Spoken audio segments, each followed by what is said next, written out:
Yaqında ommaviy taratqularda 1 yildan buyon yo'qolib ketganligi to'g'risida uchur tarqalgan Qumul pedagogika instituti ilmiy bo'limining boshlig'i Mehmet Ali haqida yangi uchurlar o'ttirg'a chiqdi. Erkin Osiyo radiosi bu haqda Qumul viloyatlik ma'rif idorasi doiralari va Qumul pedagogika instituti xodimlari bilan olib borgan telefon suhbati natijasida Mehmet Alining 2019-yili 22 mart Xitoy soqchilari tarafidan naq tutib ketilganligini dalillagan. Mehmet Ali muallim haqidagi tekshirish atalmış ijtimoiy muqimlik va davlat bexatarligiga chetishlik bo'lg'ashqa delu va bu haqda ma'lumot berishning cheklanganligi o'ttirg'a chiqdi. Uning nima sababdan tutilganligi noma'lum bo'lib, texmi ko'p uchurlarga erishishga imkoniyat bo'lmagan.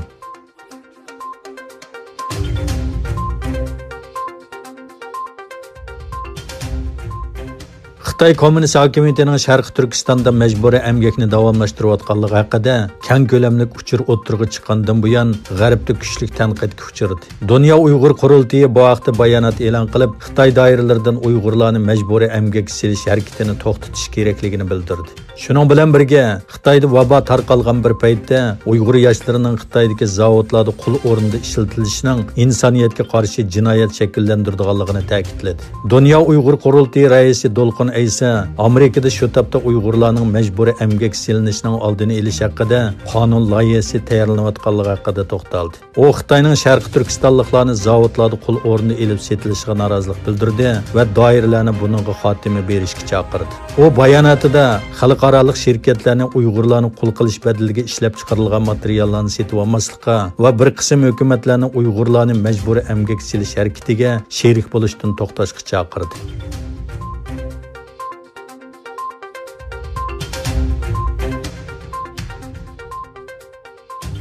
Xitoy doiralari koronavirusining chiqish nuqtasi bo'lgan Wuhan shahrida kishilarning uylaridan chiqmasligi va tadbirlarni kuchaytirish lozimligi haqida chaqiriq qildi.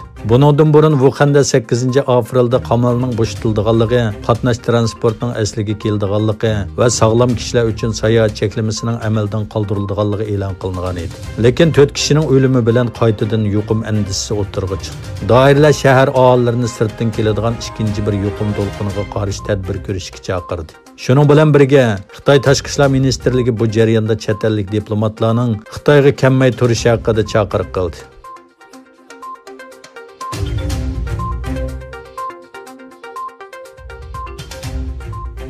Bloomberg agentligining 3 nafar Amerika amaldoridan naql qilib xabar qilishicha, Amerikaning istixborot organlari Xitoyning yangi tipli Wuhan virusi yuqumining haqiqiy ahvolini yoshirganligi haqida bir doklad tayyorlagan. Xabarda aytilishicha, o'tgan hafta Oqsaroyga sunilgan bu dokladda Xitoyning Wuhan virusi bilan o'lgan va yuqumlanganlarning soni qasddan yoshirganligiga doir uchurlar yer olgan.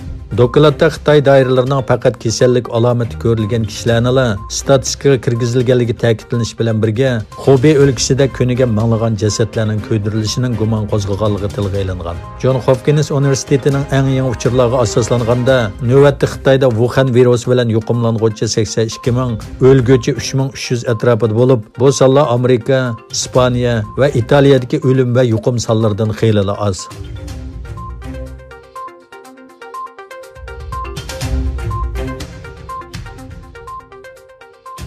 Rossiya prezidenti Vladimir Putin xalqaro neft bozorining qiyin bir bosqichdan o'tayotganligini ta'kidlab, neft talabi jiddiy bir shaklda tuvalladi. Dunyo neft ishlab chiqarishini kundalik 10 million bak azaytish kerak va buning uchun o'rtaq harakat qilish lozim dedi. Putin dunyo neft bozoridagi ahvolning intayin murakkab ekanligi haqida to'xtalib, Xitoy virusi yuqumi butun dunyo miqyosida ta'sir ko'rsatdi va neftga bo'lgan ehtiyoj tuvalladi. Bu texnikalik va ekologiyalik masalalarni olib keladi dedi.